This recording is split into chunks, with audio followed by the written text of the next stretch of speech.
Are you interviewing for a job and you're wondering if things went well? Well, stick around because in this video, I'm going to share with you some signs that they liked you and an offer might be coming your way soon.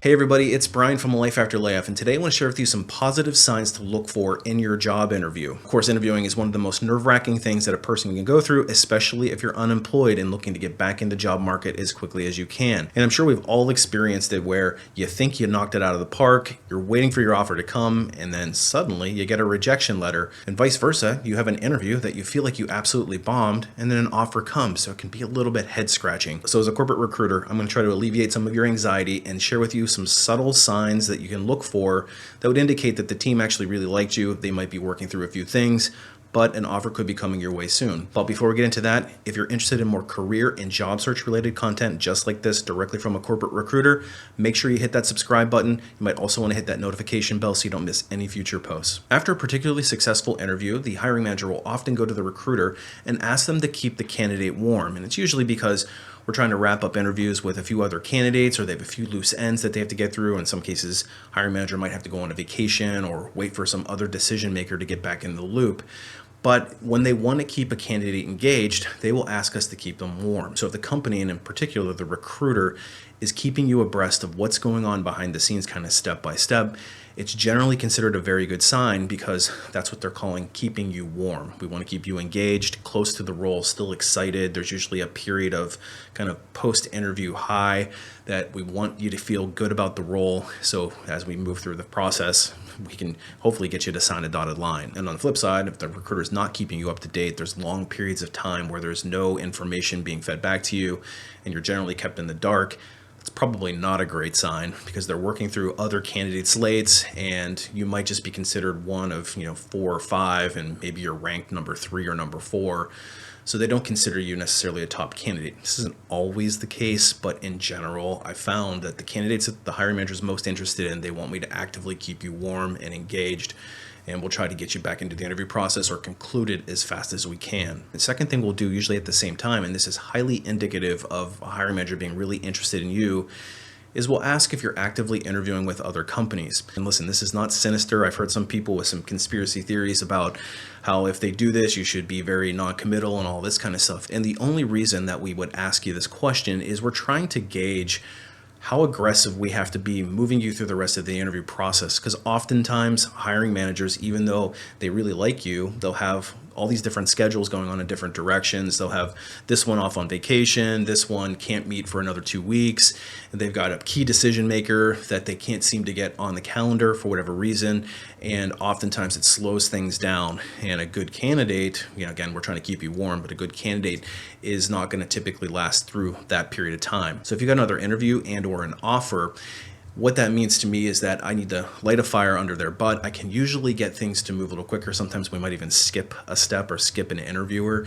just to get you through the interview process quicker. But you saying you have other interviews isn't necessarily an automatic, well, we're going to switch you from a no to a yes. It's really just an urgency on our side. If we know that you've got an offer you're sitting on and you only have 2 or 3 days to make a decision, that's what we want to know so that we can move forward and use that to nudge the hiring teams to get moving a little quicker. And listen, it's as frustrating to the recruiters and sometimes even the hiring managers when things are moving really slow behind the scenes, because oftentimes it's not at our level and we're kind of at the mercy of other decision makers. The third sign that's really strong is if you conclude your interview and we immediately try to schedule the next interview for you. It could be right then and there on the call, or the recruiter might call you same day, right after your interview, ask you how things went and say, hey, we'd like to get you moved into the next round. Because what that means is that they're likely fast tracking you throughout the rest of the process.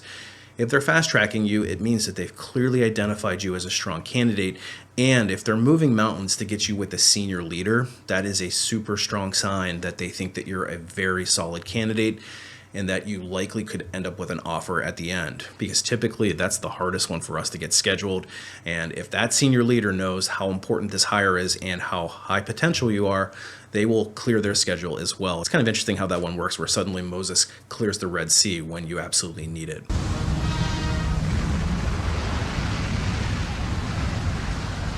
And on the flip side, if they keep on giving you the runaround, they can never seem to freak people's schedules up. They keep on moving it back further and further.